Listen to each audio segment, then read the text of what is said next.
السلام علیکم ورحمۃ اللہ وبرکاتہ۔ وہ صلیبی فوج کے ان افسروں کو بھی برا بھلا کہنے لگتا تھا جو اکرا میں بیٹھے عیش کر رہے تھے۔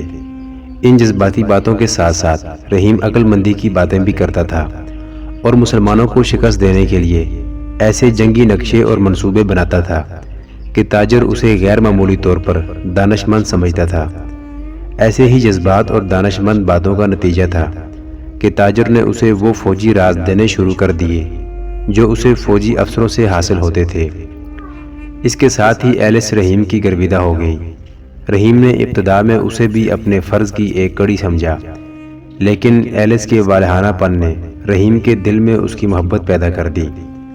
رحیم نے دل میں فیصلہ کر لیا کہ اپنا فرض پورا کر کے وہ ایلس کو اپنے ساتھ قاہرہ لے جائے گا اور اسے مسلمان کر کے اس کے ساتھ شادی کر لے گا۔ مگر ابھی دونوں کو معلوم نہیں تھا کہ صلیبی فوج کا ایک بڑا افسر اس لڑکی پر نظر رکھے ہوئے ہے۔ رضا الجاوا بھی تربیت یافتہ جاسوس تھا۔ استبل میں اسے فوج کے کسی بڑے افسر کا گھوڑا مل گیا تھا۔ اس افسر نے محسوس کیا کہ رضا عام قسم کا سائنس نہیں بلکہ عقل و دانش بھی رکھتا ہے۔ وہ باتیں ہی ایسی کرتا تھا۔ جب کبھی یہ افسر استبل میں آتا تو رضا اس سے پوچھتا، صلاح الدین ایوبی کو آپ کب شکست دے رہے ہیں؟ اور پھر وہ بتاتا کہ سلطان صلاح الدین ایوبی کی فوج میں کیا خوبیاں اور صلیبی فوج میں کیا خامیاں ہیں۔ ایک روز اس نے کوئی ایسی بات کہہ دی جو اگر کوئی جنگی امور کا ماہر نہ کہے تو کم از کم ایک سائنس کے دماغ میں نہیں آ سکتی۔ اس افسر نے اسے کہا، تم کون ہو؟ تمہارا پیشہ سائنسی نہیں ہو سکتا۔ آپ کو کس نے بتایا ہے کہ میرا پیشہ سائنسی ہے؟ رضا نے کہا، میں کرک میں گھوڑوں کا مالک تھا۔ میں خود تو فوج میں نہیں تھا، میرے 2 گھوڑے جنگ میں گئے تھے۔ یہ تو زمانے کے انقلاب ہیں کہ گھوڑوں کا مالک آج استبل میں سائنس ہے۔ مجھے اس کا کوئی غم نہیں۔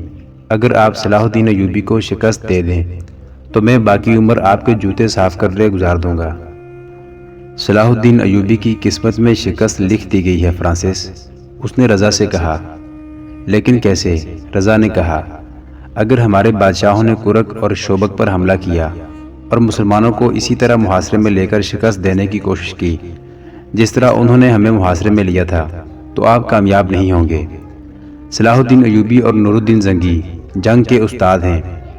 میں نے سنا ہے کہ انہوں نے ہماری فوج کو قلعوں سے دور روکنے کا اہتمام کر رکھا ہے۔ عقل مندی اس میں ہوگی کہ حملہ کسی ایسی سمت سے کیا جائے جو ایوبی کے وہم و گمان میں بھی نہ ہو۔ ایوبی اور زنگی قلعوں میں بیٹھے رہیں اور آپ مصر پر چھا جائیں۔ ایسے ہی ہوگا، افسر نے معنی خیز مسکراہٹ سے کہا۔ سمندر میں کوئی قلعہ نہیں ہوتا، مصر کے ساحل پر کوئی قلعہ نہیں۔ مصر پر اب صلیب کی حکمرانی ہوگی۔ یہ ابتدا تھی۔ اس کے بعد رضا نے اس افسر سے کئی ایک راز کی باتیں معلوم کر لیں۔ دشمن اپنا جنگی راز تفصیل سے بیان نہیں کیا کرتا۔ ہوشیار جاسوس اشاروں میں باتیں اگلوا لیتا اور ان اشاروں کو اپنے فن کے مطابق جوڑ کر وہ کہانی بنا لیتا ہے جسے راز کہتے ہیں۔ رحیم اور رضا ہر اتوار کو صبح گرجے میں جاتے اور عمران سے ملاقات کر لیتے اور اسے اپنی رپورٹیں بھی دیا کرتے تھے۔ رحیم نے عمران کو بتا دیا تھا کہ تاجر کی بیٹی ایلس اسے بڑی شدت سے چاہنے لگی ہے۔ عمران نے اسے کہا کہ وہ اس کی محبت کو ٹھکرائے نہیں ورنہ اسے اس جگہ سے نکال دیا جائے گا، اور یہ احتیاط بھی کرے کہ اس کی محبت میں ہی نہ گم ہو جائے۔ مگر رحیم ایلس کے حسن و جوانی میں گم ہوتا چلا جا رہا تھا۔ لڑکی نے اسے یہ بھی کہہ دیا تھا کہ ان کی شادی صرف اس صورت میں ہو سکتی ہے کہ وہ اکرا سے بھاگ چلیں، کیونکہ کوئی فوجی افسر لڑکی کے باپ کے ساتھ دوستانہ گانٹ رہا تھا۔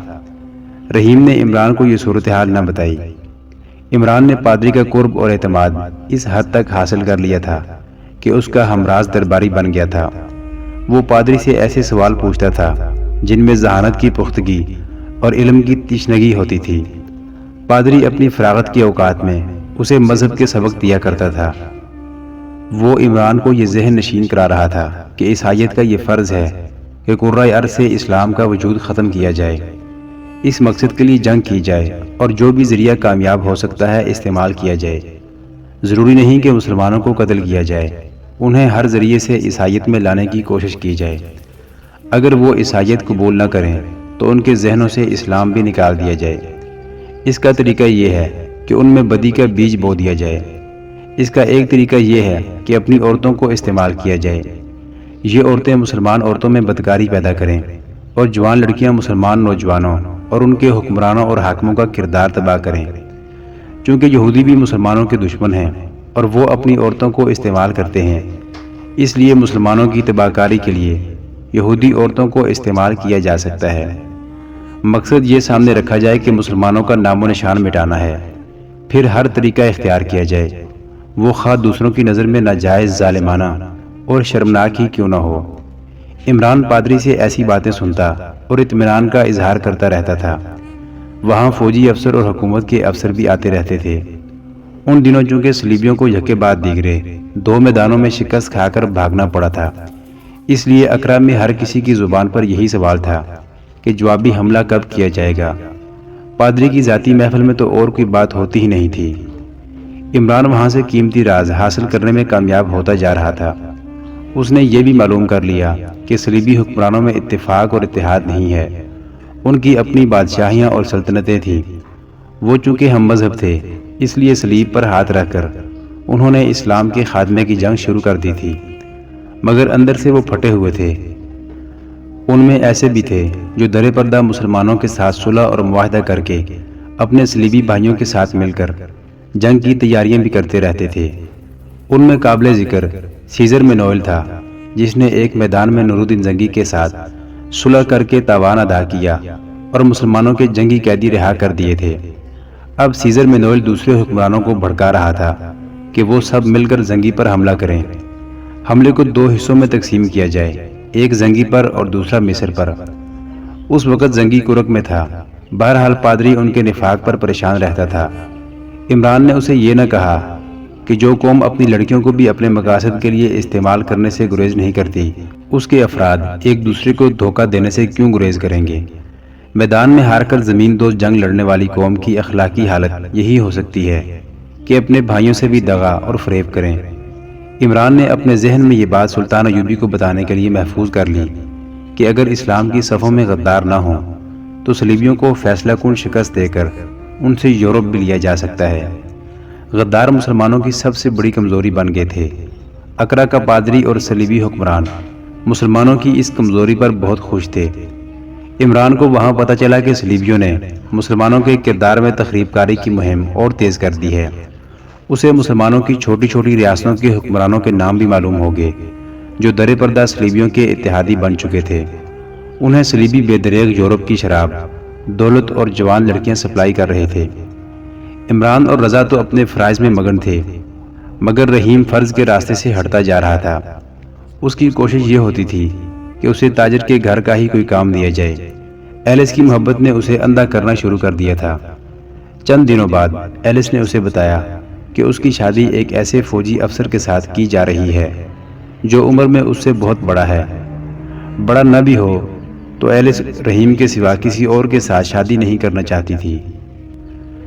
وہ اپنی ماں سے منوا چکی تھی کہ اس افسر کے ساتھ شادی نہیں کرے گی۔ اس کا باپ نہیں مانتا تھا۔ وہ ان فوجی افسروں سے ہی دولت کما رہا تھا، اپنی لڑکی دینے سے انکار نہیں کر سکتا تھا۔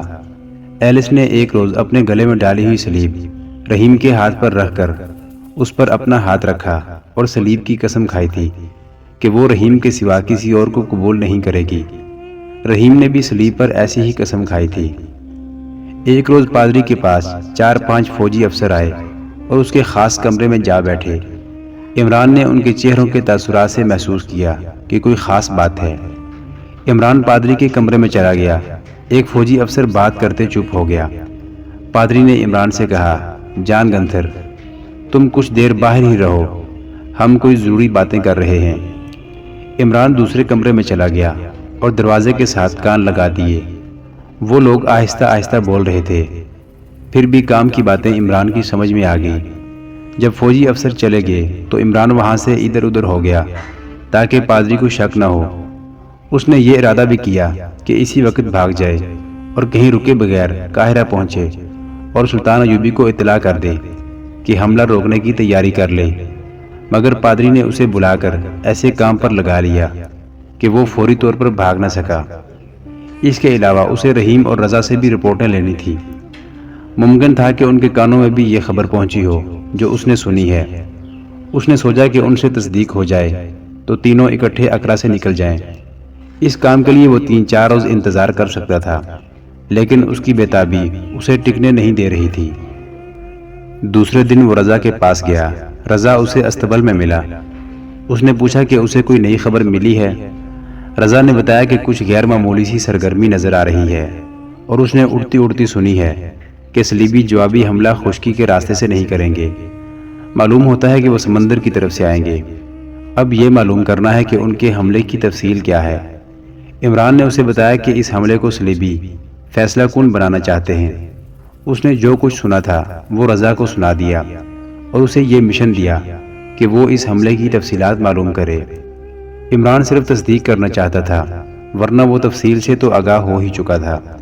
اس نے رضا سے کہا کہ اب وہ 1-8 دن میں یہاں سے روانگی کی تیاری کرے۔ ان کا فرض پورا ہو چکا ہے۔ واپسی کے لیے انہیں گھوڑوں یا اونٹوں کی بھی ضرورت تھی جو انہیں کہیں سے چوری کرنے تھے۔ عمران رحیم سے ملنا چاہتا تھا تاکہ اسے بھی چکنا کر کے واپسی کی تیاری کے لیے کہہ دے، لیکن رات ہو چکی تھی اور وہ اس کے ٹھکانے پر جانا نہیں چاہتا تھا، کیونکہ تاجر نے اسے رہنے کے لیے جو جگہ دے رکھی تھی وہاں جانا ٹھیک نہیں تھا۔ عمران گرجے چلا گیا۔ وہ اگر رحیم کے پاس جاتا بھی تو وہ اسے نہ ملتا۔ وہ اپنے ٹھکانے میں بھی نہیں تھا اور وہ اقرا میں بھی نہیں تھا۔ جب عمران اپنے فرض کی ادائیگی کے لیے پریشان ہو رہا تھا، اس وقت ایلس نے رحیم کو کسی اور ہی پریشانی میں ڈال رکھا تھا۔ ہوا یوں تھا کہ صلیبیوں نے رقص اور کھانے کی محفل منعقد کی تھی۔ ایلس کے امیدوار نے اسے اپنے ساتھ رقص کے لیے کہا تو ایلس نے اسے ٹھکرا دیا اور وہ اس سے کم عمر کے افسروں کے ساتھ ناچتی رہی۔ اس کے امیدوار نے اس کے باپ سے شکایت کی۔ اس کا باپ بھی اس محفل میں موجود تھا جہاں شراب کی سراہیاں خالی ہو رہی تھی۔ باپ نے ایلس کو ڈانٹ کر کہا کہ وہ اپنے منگیتر کی توہین نہ کرے اور اس کے ساتھ ناچے۔ ایلس ناراض ہو کر گھر چلی گئی اور باپ کو یہ فیصلہ سنا آئی کہ وہ اس بوڑھے کے ساتھ شادی نہیں کرے گی۔ اس کا باپ اور امیدوار اس کے پیچھے گئے۔ وہ دور جا چکی تھی۔ گھر جا کر دیکھا وہ وہاں نہیں تھی۔ تلاش کرتے کرتے وہ رحیم کے کمرے سے برآمد ہوئی۔ باپ نے اسے پوچھا کہ وہ یہاں کیا کر رہی ہے۔ اس نے تنک کر جواب دیا کہ وہ جہاں چاہے جا سکتی ہے اور جہاں چاہے بیٹھ سکتی ہے۔ اس کے امیدوار کو شک ہوا کہ یہاں معاملہ گڑبڑ ہے۔ ایلس کو باپ گھر لے گیا۔ امیدوار نے رحیم سے پوچھا کہ یہ لڑکی یہاں کیوں آئی تھی۔ رحیم نے جواب دیا کہ وہ پہلے بھی یہاں آیا کرتی ہے اور آئندہ بھی آئے گی۔ امیدوار بڑا افسر تھا۔ اس نے رحیم کو دھمکی دی کہ وہ یہاں سے چلا جائے ورنہ اسے زندہ نہیں رہنے دیا جائے گا۔ رحیم کے جسم میں جوانی کا خون تھا۔ اس نے ترکی بترکی جواب دیا۔ معاملہ بگڑ گیا۔ تاجر نے آ کر بیچ بچاؤ کرا دیا۔ ایلس کے امیدوار نے کہا کہ وہ اس آدمی کو یہاں دیکھنا نہیں چاہتا۔ دوسرے دن تاجر نے رحیم سے کہا کہ وہ اسے ملازمت میں نہیں رکھ سکتا، کیونکہ فوج کے اتنے بڑے افسر کو ناراض کر کے وہ اپنا کاروبار تباہ نہیں کرنا چاہتا۔ اس نے رحیم کو یہ نصیحت کی کہ وہ وہاں سے چلا جائے، کیونکہ فوجی افسر اسے کسی جرم کے بغیر قید خانے میں ڈال سکتا ہے۔ رحیم بھول چکا تھا کہ وہ کس مقصد کے لیے یہاں آیا ہے۔ اس نے ایلس کو اپنے ذاتی وقار کا مسئلہ بنا لیا۔ اس کے امیدوار کی دھمکی کا وہ عملی جواب دینا چاہتا تھا۔ تاجر اپنی دکان میں تھا۔ رحیم اس کے گھر گیا، ایلس سے ملا اور اسے بتایا کہ اس کے باپ نے اسے نوکری سے نکال دیا ہے۔ ایلس اس کے ساتھ بھاگ جانے کو تیار ہو گئی۔ بھاگنے کا وقت شام کے بعد کا مقرر کیا گیا، جب اس کا باپ گھر نہیں ہوتا تھا۔ رات کو اس وقت جب عمران رضا کے پاس بیٹھا، اس راز کے متعلق باتیں کر رہا تھا جس کے لیے انہوں نے جان کا خطرہ مول لے رکھا تھا، رحیم ایلس کے انتظار میں شہر سے باہر اس جگہ کھڑا تھا جو اسے ایلس نے بتائی تھی۔ ایلس نے اسے کہا تھا کہ وہ باپ کے گھوڑے پر آئے گی اور وہ دونوں ایک ہی گھوڑے پر بھاگیں گے۔ وہ بے صبری سے ایلس کا انتظار کر رہا تھا اور ڈر رہا تھا کہ وہ باپ کا گھوڑا کس طرح چرا کر لا سکے گی۔ لڑکی نے گھوڑا چرا لیا تھا، اس پر زین ڈال کر کس لی تھی اور وہ گھوڑے پر سوار ہو کر نکل بھی آئی تھی۔ رحیم نے جب اسے دیکھا تو اسے یقین نہ آیا کہ یہ ایلس ہے۔ اس کی آواز پر وہ گھوڑے پر اس کے پیچھے سوار ہو گیا۔ کچھ دور تک انہوں نے گھوڑے کی رفتار آہستہ رکھی۔ شہر سے دور جا کر رحیم نے گھوڑے کو ایڑ لگا دی۔ کچھ دیر بعد وہ اقرا سے کافی دور جا چکے تھے۔ آدھی رات کے وقت وہ ایسی جگہ پہنچ گئے جہاں پانی تھا۔ رحیم نے اس خیال سے گھوڑا روک لیا کہ اسے پانی پلا لیا جائے اور آرام بھی کر لے۔ اسے معلوم تھا کہ آگے بہت دور تک پانی نہیں ملے گا۔ اسے یہ یقین ہو گیا تھا کہ وہ پکڑے نہیں جائیں گے۔ کسی کو کیا خبر کہ وہ کس طرف گئے ہیں۔ اس نے ایلس سے کہا کہ آرام کر لیں، شہر کی تاریکی میں روانہ ہو جائیں گے۔ تم بیت المقدس کا راستہ جانتے ہو؟ ایلس نے اس سے پوچھا۔ انہوں نے اقرا سے بھاگتے وقت یہ طے کیا ہی نہیں تھا کہ انہیں کہاں جانا ہے۔ اب لڑکی نے بیت المقدس کا نام لیا تو رحیم نے کہا، بیت المقدس کیوں؟ میں تمہیں وہاں لے جاؤں گا جہاں تمہارے تعاقب میں کوئی آنے کی جرت ہی نہیں کرے گا۔ کہاں؟ ایلس نے پوچھا۔ مصر، رحیم نے جواب دیا۔ مصر؟ ایلس نے حیرت زدہ ہو کے پوچھا۔ وہ تو مسلمانوں کا ملک ہے، وہ ہمیں زندہ نہیں چھوڑیں گے۔ مسلمانوں کو تم نہیں جانتی ایلس، رحیم نے کہا۔ مسلمان بڑی رحم دل قوم ہے، تم چل کے دیکھنا۔ نہیں، ایلس نے بدک کر کہا، مجھے مسلمانوں سے ڈر آتا ہے۔ بچپن سے مجھے مسلمانوں کے متعلق بڑی غلیظ باتیں بتائی گئی ہیں۔ ہمارے ہاں مائیں اپنے بچوں کو مسلمانوں سے ڈرایا کرتی ہیں۔ مجھے مسلمانوں سے نفرت ہے۔ وہ ڈر رہی تھی اور رحیم کے ساتھ لگ گئی تھی۔ اس نے کہا، مجھے بیت المقدس لے چلو، وہاں ہم شادی کر لیں گے۔ بیت المقدس کدھر ہے؟ میں سمت بھول گئی ہوں۔ میں مصر کی طرف جا رہا ہوں، رحیم نے کہا۔ ایلس بگڑ گئی اور پھر رونے لگی۔ تم مسلمانوں سے نفرت کرتی ہو؟ بہت زیادہ۔ اور مجھ سے تمہیں محبت ہے؟ بہت زیادہ۔ اور اگر میں تمہیں یہ بتا دوں کہ میں مسلمان ہوں تو تم کیا کرو گی؟ میں ہنسوں گی، ایلس نے کہا۔ مجھے تمہارے لطیفے اور مذاق بہت اچھے لگتے ہیں۔ میں مذاق نہیں کر رہا ایلس، رحیم نے سنجیدہ لہجے میں کہا۔ میں مسلمان ہوں اور اس قربانی پر غور کرو جو مجھ سے تمہاری محبت نے کرائی ہے۔ میں یہ قربانی بخوشی دے رہا ہوں۔ کیسی قربانی؟ ایلس نے کہا۔ تم تو پہلے ہی بے گھر تھے، اب ہم اپنا گھر بنائیں گے۔ نہیں ایلس، رحیم نے کہا، میں اب بے گھر ہوا ہوں، تم اپنے گھر سے باغی ہو۔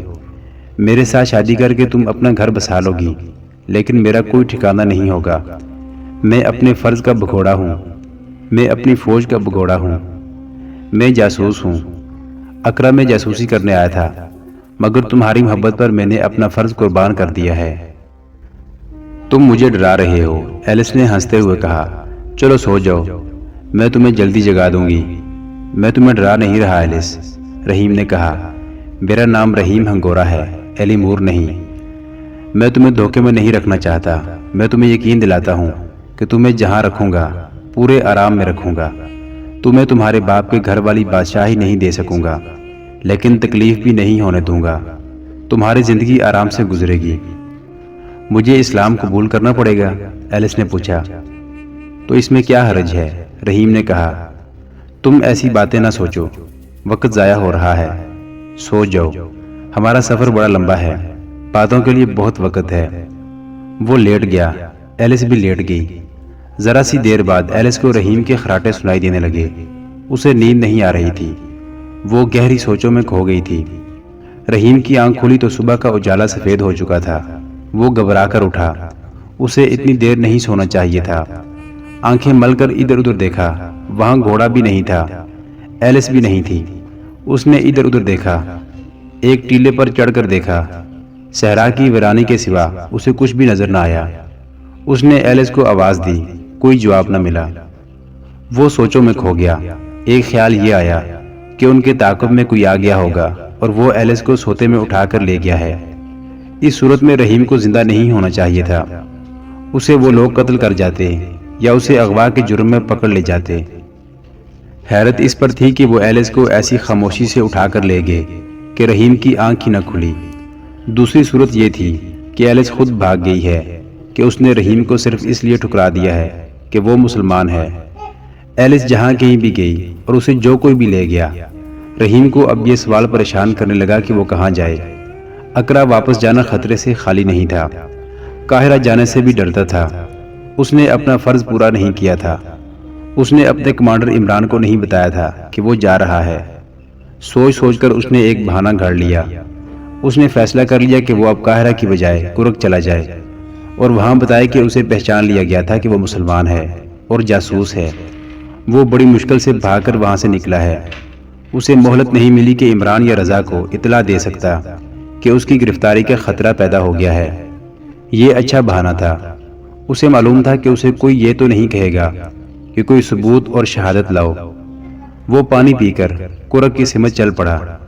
اسے ایلس کی گمشدگی پریشان کر رہی تھی اور اسے افسوس ہو رہا تھا کہ اسے کبھی بھی پتہ نہ چل سکے گا کہ ایلس کہاں غائب ہو گئی ہے۔ وہ بمشکل 3 میل چلا ہوگا کہ اسے دوڑتے گھوڑوں کی ہلکی ہلکی آوازیں سنائی دیں۔ اس نے پیچھے دیکھا، گرد کا بادل اڑا آ رہا تھا۔ اس نے ادھر ادھر دیکھا، چھپنے کی کوئی جگہ نہیں تھی۔ اسے معلوم نہیں تھا کہ سوار کون ہے، اسے یہی معلوم تھا کہ وہ خود کون ہے۔ یہی خطرناک پہلو تھا۔ وہ گھوڑوں کے راستے سے ہٹ کر چلتا گیا۔ گھوڑے قریب آ گئے، تب اس نے دیکھا کہ وہ صلیبی تھے اور انہوں نے گھوڑے اس کی طرف موڑ لیے تھے۔ وہ نہتا تھا، بھاگنے کی بھی کوئی صورت نہیں تھی۔ سواروں نے اسے گھیر لیا۔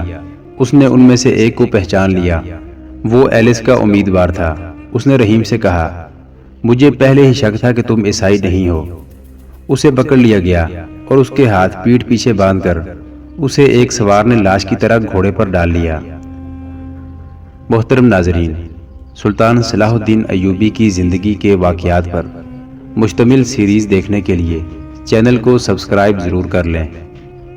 گزشتہ اقساط دیکھنے کے لیے چینل پر پلے لسٹ کا وزٹ کریں۔ ویڈیو کو لائک اور شیئر ضرور کیجیے۔ کمنٹ باکس میں اللہ اکبر ضرور ٹائپ کریں۔ اللہ آپ کا حامی و ناصر ہو۔